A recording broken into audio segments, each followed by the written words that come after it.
Okey, seterusnya dalam proses metal forming ni kita ada proses machining, ya. Jadi proses machining ni adalah proses yang sangat pentinglah dalam forming. Ya, sebab proses machining ni kita buang material yang kita tak nak. Ya.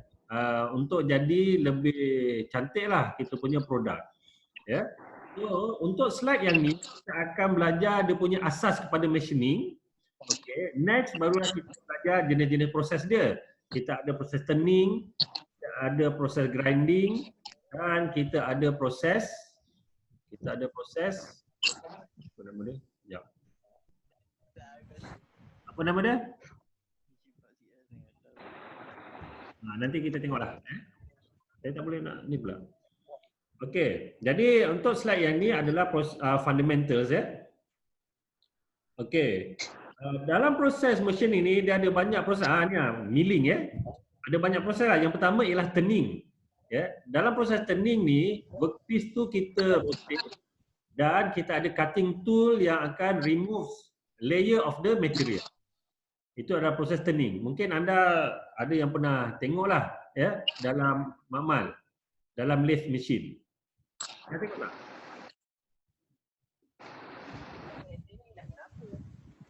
Proses turning, pernah tengok tak? Belum. Tak pernah eh? Dah pernah. Mesin dia sebelah je dengan bengkel kayu tu. Ya? Pernah. Dia punya Larik pun. melarik. Oh. Bahasa Melayu melarik. Bahasa Inggeris turning. Okey, kemudian ada cutting off. Cutting off ni kita potonglah menggunakan proses turning juga tadi. Kemudian kita ada milling ya dan kita ada grinding. Ya. Nanti kita tengoklah. Ni rajah dia. Okey, ini adalah turning. Jadi kita punya workpiece kita berputar ya, dan ini adalah kita punya tool. Ya, tool akan bergerak daripada kanan pergi ke kiri. So dia akan buang material pada permukaan workpiece kita. Ya. Ini adalah cutting off. Cutting off pun juga macam turning, cuma kita potong. Ya, kita buang bahagian belah kanan ni. Kemudian ini adalah milling. Ya, milling ini kita ada cutter. Ini adalah kita punya workpiece. Ya. So workpiece ni akan bergerak. Ya, jadi cutter ni akan buanglah permukaan atas. Ya. Milling ni dia ada dua jenis, iaitu slab milling dan juga end milling. Ya. Kalau slab milling dia punya tool ni rata macam ni kan. Kalau end milling tool dia tegak macam ni. Ya, itu berbeza. Okey. Okey, kita mula dengan belum lagi ya. Ini adalah lagi detail lah berkenaan dengan turning. Turning tadi saya sebut tadi workpiece dia berputar, ini workpiece berputar. Ini adalah kita punya tool. So dia akan potong sedikit permukaan pada workpiece. Boleh nampak tak? Ya.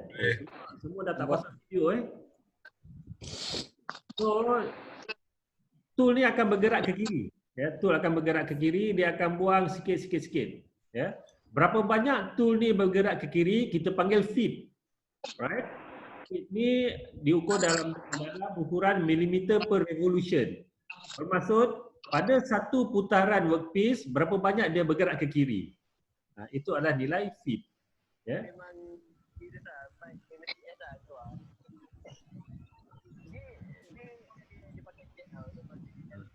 Ni Awang ada apa Awang? Pasal? Awang dengan Syauki tengah borak ke? Siapa yang borak tau? Mus tu sir, mus. Okey. Mana ada? Kemudian tadi fit kan? Lepas tu kita ada depth of cut. Depth of cut ni adalah berapa banyak tool tu masuk ke dalam. Ya, dia punya ukuran dia adalah milimeter. Boleh nampak tak? Nampak. Okey. So kita ada feet berapa banyak dia bergerak ke kiri dalam satu putaran. Depth of cut ialah berapa banyak dia masuk ke dalam. Okey, itu parameter bagi turning lah. Ya. Okey, ini adalah cutting process bagi yang standard lah untuk 2 dimensi. Ya. Saya buat macam ni lah.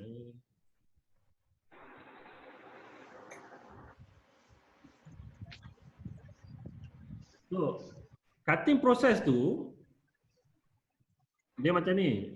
Kita punya metal kan. Katalah ini metal. Boleh nampak tak? Nampak?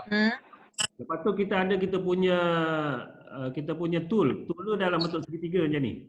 Ini kita punya tool. Ya.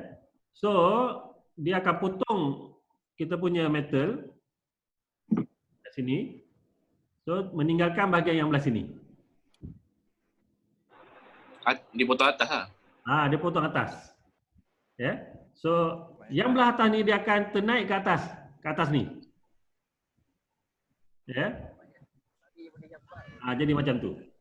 Nampak tak? So, ini adalah kita punya tool. Alamak, hilang padam. Jap. Undo.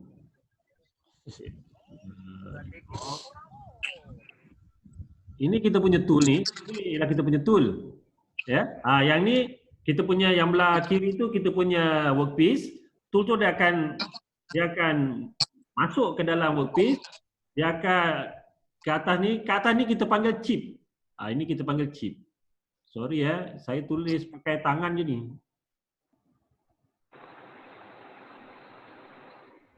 Yang naik ke atas tool tu kita panggil chip. Alright? Ini kita panggil two dimensi punya cutting. Boleh faham tak yang saya lukis tu? Boleh. Boleh. Chip tu kira benda yang nak kena buang lah. Chip tu yang kita buang lah. Dia punya baki dia lah yang kita buang.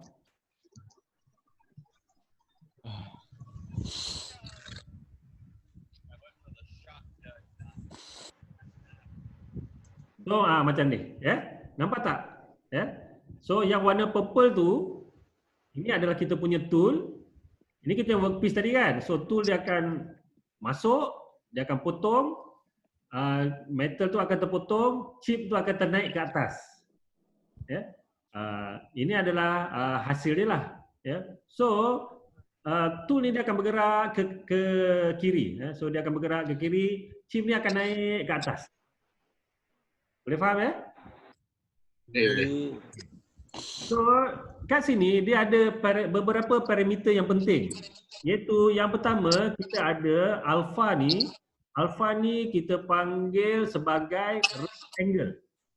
Rectangle. Rectangle ni kira macam kecondongan tool tu. Jadi tool ni makin dia tegak, makin kecil lah kita punya rectangle. Okay, makin dia ke bawah, nampak tak tangan saya ni? Nampak. Bila dia makin tegak, rectangle akan makin kecil. Bila dia makin ke bawah, rectangle akan jadi makin besar. Okey? Rectangle ni juga dia boleh jadi negatif. Dia jadi macam ni. Dia boleh jadi negatif. Kalau dia jadi negatif lah. Potongan dia lawan arah lah tu. Dia negatif. Bukan melawan arah. Dia biasanya berlaku kalau tool ni jadi tumpul. Okey, itu rectangle. Kemudian kita ada shear angle, alpha ni, psi ni adalah shear angle. Shear angle ni adalah sudut antara, ini kita panggil shear plane. Sudut antara shear plane ni dengan garis mendatar. Itu adalah shear angle. Alright? Next, kita ada yang ni. Ini kita panggil relief ataupun clearance angle.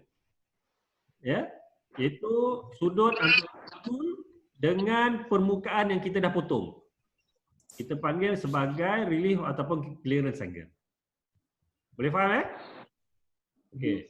Ini penting Next, kita ada TC. TC ni kita panggil chip punya thickness. Berapa tebal kita punya chip. Kemudian kita ada T0. T0 ni ialah depth of cut. Berapa banyak dia masuk ke dalam. Tool ni dah masuk ke dalam berapa banyak. Itu depth of cut. T0. Betul ke? Betul. Okey, kemudian kita ada V, kelajuan, iaitu berapa banyak tool kita bergerak ke kiri ni. Itu ialah kelajuan. Alright? Okey, next, pada tool ni dia ada dua permukaan. Yang ni ini tool face ni tool face ni dia bergeser dengan chip. Ya. Yang ni pula, bahagian yang ni kita panggil flank. Ya. Iaitu bahagian permukaan tool yang menghadap workpiece yang dah siap ni. Ini dipanggil flank. Yang ni dipanggil rake ni, permukaan ni dipanggil rake, permukaan ni dipanggil flank. Alright? Okey, jadi saya rasa itu je lah. Okey. Sir, Ya. kalau dalam exam, maksudnya ada tak macam soalan kena lukis sebelum dipotong dengan selepas dipotong? Rajah ni memang selalu ditanya lah. Awak kena lukis dan juga labelkan. Oh, labelkan semua tu. Dia kena ingat lah. Kena ingat ni. Okey, lagi pada chip ni dia ada dua permukaan. Permukaan atas ni dia permukaan dia kasar. Permukaan yang menghadap tool ni dia shiny. Ya, sebab apa? Dia bergeser dengan tool. Ya, jadi bila chip ni naik ke atas dia bergeser dengan tool, jadi kat sebelah sini jadi shiny. Yang ni jadi kasar sebab dia tak bergeser pun. Okey? Jadi itulah antara parameter yang penting dalam proses cutting. Kita panggil two dimension cutting process. Okey? Yang ni kalau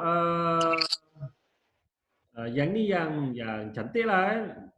Dia ada, kalau proses tu tak betul, contohnya macam metal tu tak berapa sesuai untuk dipotong, kita ada shear zone kat sini. Ya? Mana sepatutnya shear ni dalam bentuk plane je, tapi dia bertukar jadi shear zone. Ya? Sebabkan surface ni boleh jadi damage. Right? Okey. Jadi yang menentukan faktor-faktor yang menentukan macam mana proses cutting ni ada banyaklah. Ya. Setiap parameter ni akan mempengaruhi proses cutting dan juga hasil dia ni pun akan mempengaruhi proses cutting. Ya. Contohnya parameter yang penting adalah cutting speed, depth of cut, feed dan juga cutting speed. Ya, ini adalah parameter yang penting. Cutting speed adalah nilai V tadi, iaitu berapa kelajuan dia bergerak ke kiri. Depth of cut ialah berapa banyak dia masuk ke dalam kita punya tool. Feed adalah berapa jarak dia bergerak dalam satu putaran workpiece. Itu adalah feed dan juga nilai cutting. Dia akan mempengaruhi benda-benda ni. Tool angles, iaitu berapa kecenderungan tool juga mempengaruhi cutting. Kemudian chip yang kita nak adalah continuous chip. Chip tu dia tak putus-putus. Itu yang bagus. Ya. Sebab apa? Continuous chip ni akan menghasilkan good surface finish. Ya, permukaan yang terhasil adalah baguslah. Okey. Kita boleh juga terhasil build up edge chip. Build up edge chip ni kita tak nak. Ya, build up edge ataupun kita panggil BUE ataupun kita panggil BU. Ya, BU. Ya. Build up edge ni dia adalah chip yang tertinggal kat tool. Ya, kat tool tu dia punya metal tu dia melekat kat tool. Ya, menyebabkan tool kita jadi haus. Jadi tumpul. Ya. Boleh faham? Faham. Ya, jadi Faham, sir. dalam tool tu, pada ujung tool tu boleh melekat metal. Korang boleh bayangkan macam pen kan kadang-kadang dakwat tu melekat kat hujung pen tu kan? Jadi tool pun boleh jadi macam tu. Metal tu melekat kat hujung tool. Metal yang melekat pada hujung tool tu kita panggil build up edge, BUE. Okay, discontinuous pun bagus juga. Bagus dia adalah sebab kita mudah untuk buang chip tu. Yeah, is for disposable of chip. Yeah. Tapi discontinuous chip ni dia akan menghasilkan fluctuating cutting force. Ya, force tu dia tak seragam, ya, menyebabkan surface finish dia tak cantik. Ya, permukaan akhir dia tak cantik untuk discontinuous chip. Alright? Okay. So banyak benda yang awak konsep lah ya, konsep yang awak kena faham. Ya, boleh baca balik lah. Okey, kita tengok lagi parameter yang penting dalam cutting, iaitu kita ada ratio of T0 bahagi TC. Ya, tadi nampak tak T0 dengan TC? TC tu adalah tebal chip, T0 tu adalah berapa banyak tool tu masuk ke dalam. Mana tadi? Okey.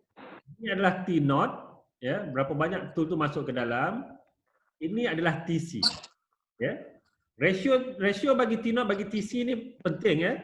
T0 bagi TC formula dia adalah sin psi bahagikan dengan cos psi tolak alpha. Dan dia mestilah kurang daripada 1. Iaitu dia punya chip thickness mestilah lagi tebal daripada depth of cut. Ya. Psi ni kalau awak tengok, ingat lagi psi ni adalah shear angle, alpha ni adalah rake angle. Ya, alpha ialah kecondongan. Alpha ialah kecondongan itu adalah alpha. Betul. Ya. So, chip thickness always greater than depth of cut. Right? T0 ni, TC ni mesti lebih besar daripada T0. Okay.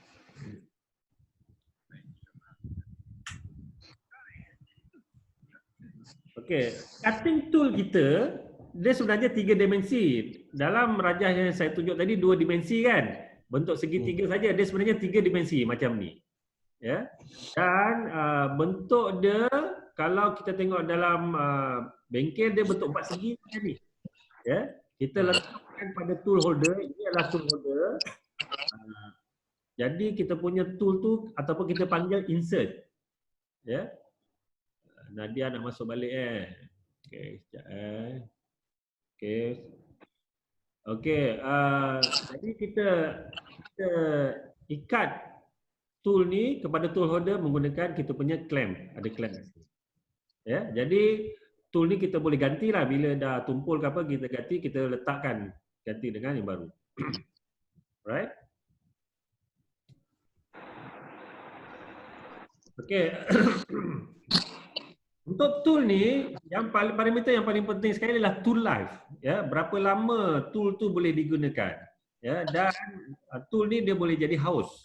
Ya, dia mengalami haus, wear ataupun failure, gagal. Ya, dan wear bagi tool ni ada banyak lah. Ya, kita ada flank wear, crater wear, nose wear. Ya. Sebab apa? Cutting tools ni dia mengalami high localized stress, ya, dia mengalami stres yang tinggi sebab tool tu berputar. Mus, okey ke Mus? Okey. Saya mute awal lah sebab ada buat bising Betul Mus. Okey. Apa ni, tool tu mengalami high localized stress sebab kita tekan tool tu kepada metal. Tool juga mengalami high temperature, dia suhu tinggi sebab dia geseran. Berlakunya sliding of chip pada rake face, ya, chip tu naik ke atas, ya, jadi ada sliding pada rake face. Dan juga sliding of tool along the newly cut face, ya, jadi bila tool tu masuk pada permukaan yang bawah tu dia mengalami sliding juga, ya. Itu adalah punca-punca kepada tool wear. Nadia ni kenapa? Kejap masuk, kejap keluar. Okey ke Nadia?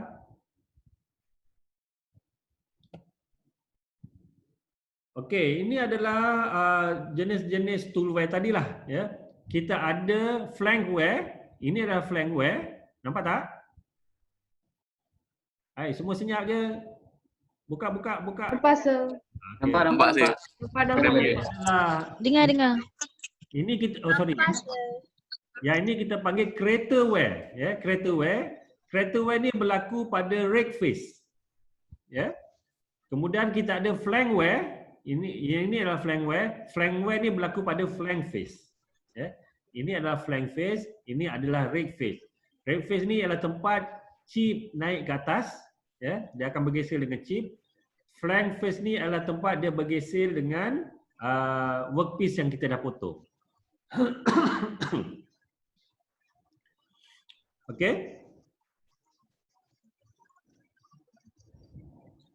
Ini lagi sekali ya ditunjukkan. Ini tool kita tadi kan. Ini kita punya workpiece. Ini tempat chip tu naik ke atas. Chip tu naik ke atas, dia akan bergeser dengan kawasan rake menghasilkan crater wear. Right? Workpiece yang dah siap, yang dah terpotong belah sini, ya, dia akan bergeser dengan kawasan flank wear, kawasan flank face menghasilkan flank wear. Alright? Jadi di kawasan rake menghasilkan crater wear, di kawasan flank ni menghasilkan flank wear.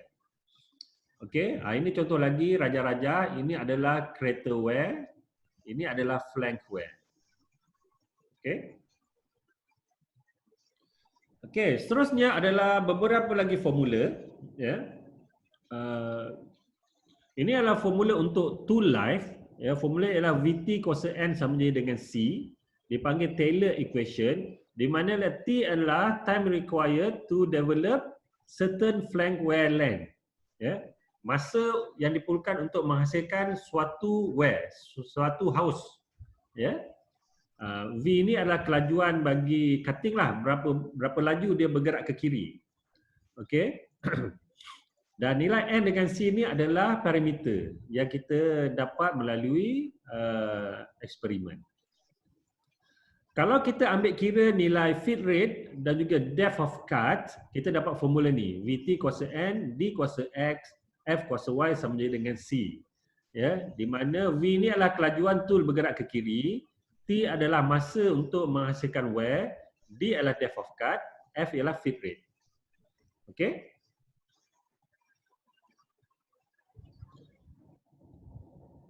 Okey, yang ini semua awak boleh bacalah. Okey, apa jadi kalau tool tu mengalami kehausan? Kalau tool tu mengalami haus, ini tool yang dah haus lah, dah mengalami wear, dan kalau tengok tadi, kalau dia tajam, dia tajamlah segitiga kan. So sekarang ni dia dah haus. Dia dah ada radius kat sini. Ya. Jadi kalau awak tengok untuk tool yang haus ni, dia punya rake angle dia akan jadi negatif. Sepatutnya rake angle macam ni kan? Okey, unmute. Dengar tak? Dengar. Janganlah semua Dengar.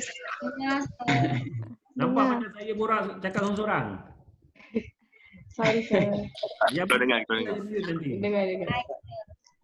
Okey.